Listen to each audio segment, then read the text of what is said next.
A TV Globo teve acesso em primeira mão ao plano de voo do avião da Lamia, que transportava o time da Chapecoense. O documento indica que o piloto decolou da Bolívia para a Colômbia sem combustível suficiente para qualquer imprevisto. É o que mostra o enviado especial a Santa Cruz de la Sierra, na Bolívia, Tiago Eltz. O plano de voo é um documento que as empresas aéreas são obrigadas a apresentar antes da viagem, com informações como rota, altitude e autonomia do avião. Esse é o plano de voo apresentado pela empresa Lamia para a viagem que terminou com a queda do avião com a equipe da Chapecoense. Ele foi feito pelo piloto e sócio da empresa Miguel Quiroga. A TV Globo mostrou o plano de voo em primeira mão. Esse documento aqui tem valor jurídico, né? Você vê, nós estamos discutindo o preenchimento dele aqui agora e provavelmente ele vai ser uma peça importante para determinar os fatores contribuintes do avião. A primeira coisa que o plano nos mostra é que não havia intenção nenhuma da Lamia de fazer uma escala para abastecimento. SLVR é o código do aeroporto de Viru-Viru, em Santa Cruz de la Sierra, na Bolívia. SKRG é o código do aeroporto de Medellín, na Colômbia. O copiloto previu um voo direto entre Santa Cruz e Medellín, apenas com um aeroporto alternativo de opção, de Bogotá, caso houvesse algum problema no aeroporto final, em Medellín. Outra coisa que o documento mostra, desde o começo a empresa sabia que o tempo para chegar ao destino era muito apertado para esse tipo de avião. Tanto que no plano, o tempo de voo, 4 horas e 22 minutos, é igual à autonomia anotada no documento, 4 horas e 22 minutos. Apesar disso, o plano de voo recebeu uma assinatura e o carimbo da ASANA, a Administração Autônoma de Serviços Aeroportuários e Navegação Aérea da Bolívia. Um outro documento a que o Jornal Nacional teve acesso indica que uma funcionária da ASANA questionou o plano de voo. Esse é o relatório feito por ela, prestando esclarecimentos sobre o que aconteceu no dia. Ela é uma pessoa que trabalha na sala de tráfego. A funcionária Célia Castedo Monastério escreveu: informo que no dia 28 de novembro de 2016, o senhor Alex Quispe, despachante da empresa aérea Lamia, se apresentou ao Serviço de Informação Aeronáutica para entregar o plano de voo. Célia disse que ela fez 5 observações sobre o documento. Em negrito está escrito, sem erros no plano de voo. Os especialistas não sabem por que ela escreveu isso, já que depois aponta todos os problemas que encontrou. Ela prossegue dizendo que um SID, saída normalizada por instrumento, não está disponível. A resposta do despachante, segundo Célia, foi: por favor, senhora, coloque aí que vamos direto para o aeroporto de Medellín. Célia relatou que não atendeu o pedido dele e que indicou que ele solicitasse isso à torre. No item 2, Célia escreveu sobre o aeroporto alternativo. Ela reportou que disse ao despachante várias vezes para colocar outra opção, porque o plano dele tinha apenas uma, o aeroporto de Bogotá. Célia escreveu que o despachante respondeu: o capitão me disse que não precisa. Deixe assim, senhora Célia. No item 3, e talvez o mais importante até essa altura das investigações, a funcionária escreveu que apontou ao despachante Alex que o tempo de rota era igual ao tempo de autonomia do avião. Célia transcreve textualmente como teria sido a conversa. O despachante Alex teria dito: é isso mesmo, me disseram isso, o capitão também. Célia respondeu: isso não está certo, confirme e mude o plano de voo. O despachante teria dito: é isso aí, senhora Célia, me passaram essas informações para o plano de voo. A funcionária insistiu: mas o tempo estimado de voo e da autonomia estão muito justos. Você se equivocou e não quer mudar. Alex então respondeu: não, senhora Célia, me passaram essa autonomia. É suficiente para nós. Não, porque é igual ao tempo da rota, ela reafirmou. O despachante continuou a insistir e disse: sim, é isso que estou mostrando. Fazemos em menos tempo. Não se preocupe, é isso mesmo. Fique tranquila, está tudo bem, deixa comigo. Na visão do senhor, pela experiência do senhor, a pessoa que aprovou e assinou esse plano de voo é corresponsável pelo que aconteceu? Sem dúvida nenhuma, ela que permitiu que o voo saísse. Isso foi um dos marcos que podia evitar a tragédia. Era a negação do plano de voo, ele não podia decolar sem plano. Célia disse que não insistiu ao ver a teimosia do despachante. A funcionária também apontou que não havia o nome do despachante no plano de voo, só assinatura. E Alex teria respondido: "Ah, mas está aí no meu número de licença." Célia relata que depois dessas e outras observações, o despachante saiu, indicando que se houvesse alguma mudança no plano de voo, em especial sobre o aeroporto alternativo e a autonomia, ele faria e traria outro plano de voo quando voltasse para pegar a carta meteorológica e o aviso de navegantes, chamado de NOTAMs.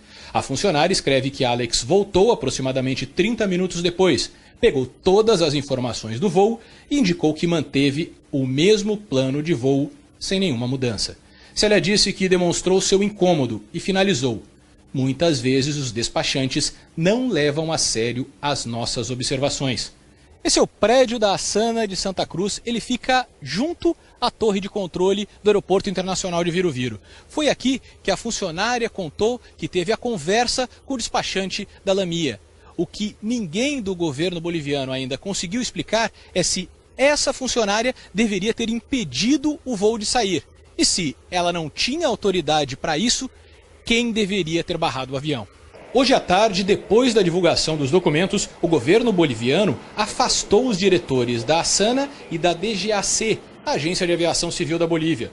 Também suspendeu a licença de operação da Lamia.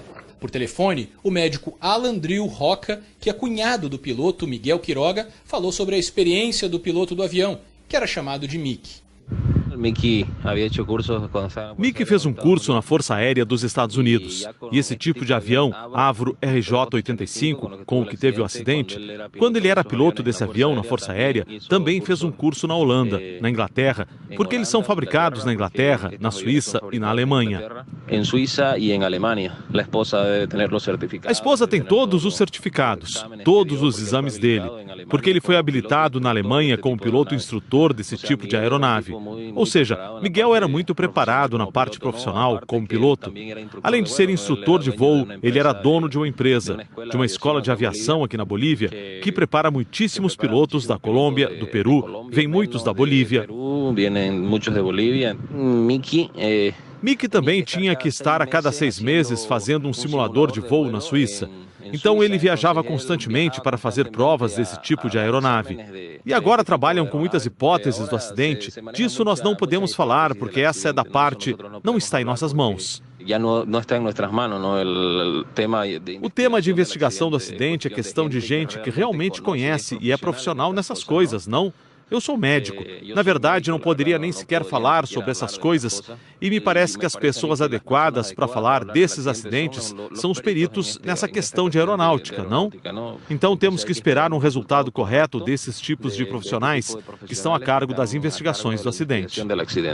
Para esse especialista em aviação, o piloto não cumpriu um procedimento básico ao pedir para pousar. A última chance, a última torneira para evitar o acidente, que foi ele optar por ter dito em emergência sem combustível para poder entrar direto, ele não usou. E não usou por quê? Porque ele ia receber uma multa muito séria por ter feito o voo sem... E ele ia ser suspenso de voo por um período. Isso não foi um acidente. Isso foi uma coisa... um risco calculado que se quis correr. Nós vamos agora ao vivo à Bolívia falar com o repórter Tiago Eltz, que tem mais informações. Olá, boa noite, Tiago. Como é que serão os próximos passos dessa investigação, Tiago? Boa noite, Heraldo, Juliana, boa noite a todos. A gente fala ao vivo da cabeceira da pista do Aeroporto Internacional de Viru-Viru. Foi daqui que decolou o voo da Chapecoense. Hoje, o Ministério de Obras e Serviços, que é quem cuida da aviação civil aqui na Bolívia, disse que vai começar uma investigação mais aprofundada sobre a Lamia. Quer saber quem são os donos, os sócios, de onde vem o dinheiro da empresa. Isso é importante porque a companhia tem uma história um pouco tortuosa. Nasceu na Venezuela, mas nunca voou por lá. Depois os aviões foram trazidos para cá, mas os donos venezuelanos dizem que não são donos da Lamia aqui da Bolívia. Determinar exatamente esses pontos é importante para as responsabilidades civis e criminais, caso hajam, do acidente. Também para questões como seguro. Quem vai pagar as indenizações das vítimas de um acidente como esse? Heraldo e Juliana. Obrigado, Tiago, pelas suas informações. Juliana.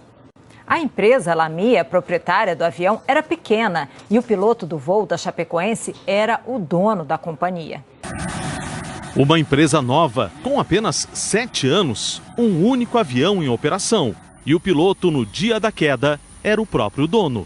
Mesmo assim, tinha muitos clientes importantes no futebol sul-americano. A bordo estiveram o boliviano The Strongest, os paraguaios Olímpia e Sol de América e o Atlético Nacional de Medellín, time colombiano que seria o adversário da Chapecoense. E seleções milionárias como a da Argentina, com Messi e as demais estrelas, o piloto e dono estava orgulhoso da preferência. É uma satisfação para nós que eles não hayan elegido, não? Havendo tantas empresas em Sudamérica, estão volando justamente com nós. A Chapecoense já tinha voado com a empresa em outubro. Este outro vídeo foi gravado pouco antes da última decolagem. O atacante Kempes brinca com a tripulação e confunde o assistente de voo, Romeu Vaca Flores, com o piloto. Vamos a volver con buen resultado. Aquí el goleador. El goleador, el Chapecoense, el goleador jugando la primer final de la Sudamericana. ¿Qué tal el vuelo? ¿Qué tal en la mía? Uma final muito importante para nós, conduzido pela Lamia, nós estamos bem. A empresa Lamia, que significa Linha Aérea Mérida Internacional de Aviação, foi fundada em 2009 em Mérida, na Venezuela. Em julho do ano passado, a sede mudou para Santa Cruz de la Sierra, na Bolívia.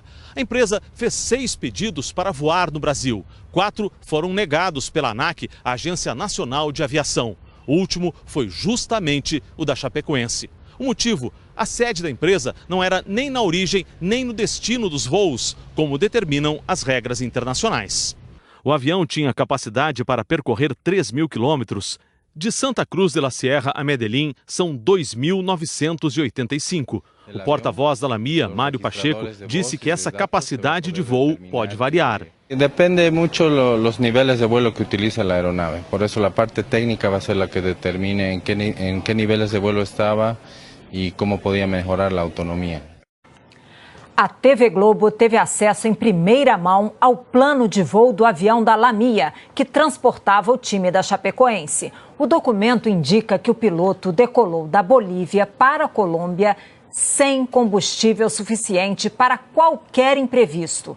É o que mostra o enviado especial a Santa Cruz de la Sierra, na Bolívia, Tiago Weltz. O plano de voo é um documento que as empresas aéreas são obrigadas a apresentar antes da viagem, com informações como rota, altitude e autonomia do avião. Esse é o plano de voo apresentado pela empresa Lamia para a viagem que terminou com a queda do avião com a equipe da Chapecoense. Ele foi feito pelo piloto e sócio da empresa Miguel Quiroga. A TV Globo mostrou o plano de voo em primeira mão. Esse documento aqui tem valor jurídico, né? Você vê, nós estamos discutindo o preenchimento dele aqui agora e provavelmente ele vai ser uma peça importante para determinar os fatores contribuintes do avião. A primeira coisa que o plano nos mostra é que não havia intenção nenhuma da Lamia de fazer uma escala para abastecimento. SLVR é o código do aeroporto de Viru Viru, em Santa Cruz de la Sierra, na Bolívia. SKRG é o código do aeroporto de Medellín, na Colômbia. O copiloto previu um voo direto entre Santa Cruz e Medellín, apenas com um aeroporto alternativo de opção, de Bogotá, caso houvesse algum problema no aeroporto final, em Medellín. Outra coisa que o documento mostra, desde o começo a empresa sabia que o tempo para chegar ao destino era muito apertado para esse tipo de avião. Tanto que no plano, o tempo de voo, 4 horas e 22 minutos, é igual à autonomia anotada no documento, 4 horas e 22 minutos. Apesar disso, o plano de voo recebeu uma assinatura e o carimbo da ASANA, a Administração Autônoma de Serviços Aeroportuários e Navegação Aérea da Bolívia. Um outro documento a que o Jornal Nacional teve acesso indica que uma funcionária da ASANA, Landril Roca, que é cunhado do piloto Miguel Quiroga, falou sobre a experiência do piloto do avião, que era chamado de Mickey. Mickey fez um curso na Força Aérea dos Estados Unidos. E esse tipo de avião, Avro RJ-85, com o que teve o acidente, quando ele era piloto desse avião na Força Aérea, também fez um curso na Holanda, na Inglaterra, porque eles são fabricados na Inglaterra, na Suíça e na Alemanha. A esposa tem todos os certificados, todos os exames dele, porque ele foi habilitado na Alemanha como piloto instrutor desse tipo de aeronave. Ou Ou seja, Miguel era muito preparado na parte profissional como piloto. Além de ser instrutor de voo, ele era dono de uma empresa, de uma escola de aviação aqui na Bolívia, que prepara muitíssimos pilotos da Colômbia, do Peru, vem muitos da Bolívia. Mickey também tinha que estar a cada 6 meses fazendo um simulador de voo na Suíça. Então ele viajava constantemente para fazer provas desse tipo de aeronave. E agora trabalham com muitas hipóteses do acidente. Disso nós não podemos falar, porque essa é da parte, não está em nossas mãos. O tema de investigação do acidente é questão de gente que realmente conhece e é profissional nessas coisas, não? Eu sou médico. Na verdade, não poderia nem sequer falar sobre essas coisas e me parece que as pessoas adequadas para falar desses acidentes são os peritos nessa questão de aeronáutica, não? Então temos que esperar um resultado correto desses tipos de profissionais que estão a cargo das investigações do acidente. Para esse especialista em aviação, o piloto não cumpriu um procedimento básico ao pedir para pousar. A última chance, a última torneira para evitar o acidente, que foi ele optar por ter dito em emergência sem combustível para poder entrar direto, ele não usou. E não usou por quê? Porque ele ia receber uma multa muito séria por ter feito o voo sem... E ele ia ser suspenso de voo por um período. Isso não foi um acidente. Isso foi uma coisa... um risco calculado que se quis correr. Nós vamos agora ao vivo a... O despachante continuou a insistir e disse: sim, é isso que estou mostrando. Fazemos em menos tempo. Não se preocupe. É isso mesmo. Fique tranquila. Está tudo bem. Deixa comigo. Na visão do senhor, pela experiência do senhor, a pessoa que aprovou e assinou esse plano de voo é corresponsável pelo que aconteceu? Sem dúvida nenhuma. Ela que permitiu que o voo saísse. Isso foi um dos marcos que podia evitar a tragédia. Era a negação do plano de voo, ele não podia decolar sem plano. Célia disse que não insistiu ao ver a teimosia do despachante. A funcionária também apontou que não havia o nome do despachante no plano de voo, só assinatura. E Alex teria respondido: ah, mas está aí no meu número de licença. Célia relata que depois dessas e outras observações, o despachante saiu, indicando que se houvesse alguma mudança no plano de voo, em especial sobre o aeroporto alternativo e a autonomia, ele faria e traria outro plano de voo quando voltasse para pegar a carta meteorológica e o aviso de navegantes, chamado de NOTAMs. A funcionária escreve que Alex voltou aproximadamente 30 minutos depois, pegou todas as informações do voo e indicou que manteve o mesmo plano de voo sem nenhuma mudança. Célia disse que demonstrou seu incômodo e finalizou: muitas vezes os despachantes não levam a sério as nossas observações. Esse é o prédio da ASANA de Santa Cruz, ele fica junto à torre de controle do Aeroporto Internacional de Viru-Viru. Foi aqui que a funcionária contou que teve a conversa com o despachante da Lamia. O que ninguém do governo boliviano ainda conseguiu explicar é se essa funcionária deveria ter impedido o voo de sair. E se ela não tinha autoridade para isso, quem deveria ter barrado o avião? Hoje à tarde, depois da divulgação dos documentos, o governo boliviano afastou os diretores da ASANA e da DGAC, a Agência de Aviação Civil da Bolívia. Também suspendeu a licença de operação da Lamia. Por telefone, o médico... Bolívia, falar com o repórter Thiago Eltz, que tem mais informações. Olá, boa noite, Thiago. Como é que serão os próximos passos dessa investigação, Thiago? Boa noite, Heraldo, Juliana, boa noite a todos. A gente fala ao vivo da cabeceira da pista do Aeroporto Internacional de Viru-Viru. Foi daqui que decolou o voo da Chapecoense. Hoje, o Ministério de Obras e Serviços, que é quem cuida da aviação civil aqui na Bolívia, disse que vai começar uma investigação mais aprofundada sobre a Lamia. Quer saber quem são os donos, os sócios, de onde vem o dinheiro da empresa. Isso é importante porque a companhia tem uma história um pouco tortuosa. Nasceu na Venezuela, mas nunca voou por lá. Depois os aviões foram trazidos para cá, mas os donos venezuelanos dizem que não são donos da Lamia aqui da Bolívia. Determinar exatamente esses pontos é importante para as responsabilidades civis e criminais, caso hajam, do acidente. Também para questões como seguro. Quem vai pagar as indenizações das vítimas de um acidente como esse? Heraldo e Juliana. Obrigado, Thiago, pelas suas informações. Juliana. A empresa Lamia, proprietária do avião, era pequena e o piloto do voo da Chapecoense era o dono da companhia. Uma empresa nova, com apenas 7 anos, um único avião em operação. E o piloto, no dia da queda, era o próprio dono. Mesmo assim, tinha muitos clientes importantes no futebol sul-americano. A bordo estiveram o boliviano The Strongest, os paraguaios Olímpia e Sol de América e o Atlético Nacional de Medellín, time colombiano que seria o adversário da Chapecoense. E seleções milionárias como a da Argentina, com Messi e as demais estrelas, o piloto e dono estava orgulhoso da preferência. É uma satisfação para nós que eles nos hayan elegido, não? Havendo tantas empresas em Sudamérica, estão volando justamente com nós. A Chapecoense já tinha voado com a empresa em outubro. Este outro vídeo foi gravado pouco antes da última decolagem. O atacante Kempes brinca com a tripulação e confunde o assistente de voo, Romeu Vaca Flores, com o piloto. Questionou o plano de voo. Esse é o relatório feito por ela, prestando esclarecimentos sobre o que aconteceu no dia. Ela é uma pessoa que trabalha na sala de tráfego. A funcionária Célia Castedo Monastério escreveu: informo que no dia 28 de novembro de 2016, o senhor Alex Quispe, despachante da empresa aérea Lamia, se apresentou ao Serviço de Informação Aeronáutica para entregar o plano de voo. Célia disse que ela fez 5 observações sobre o documento. Em negrito está escrito, sem erros no plano de voo.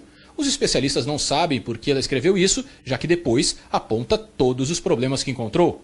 Ela prossegue dizendo que um SID, saída normalizada por instrumento, não está disponível. A resposta do despachante, segundo Célia, foi: por favor, senhora, coloque aí que vamos direto para o aeroporto de Medellín.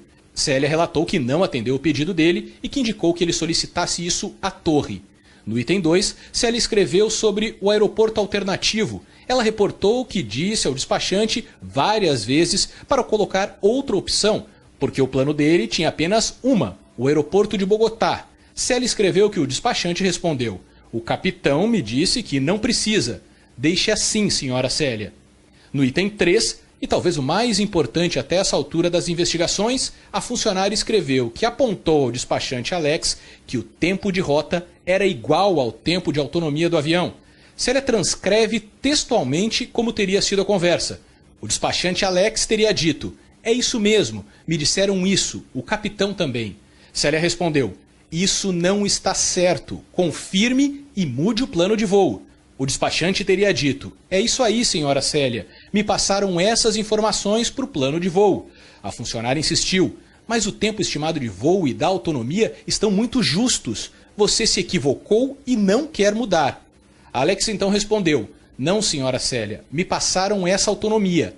É suficiente para nós.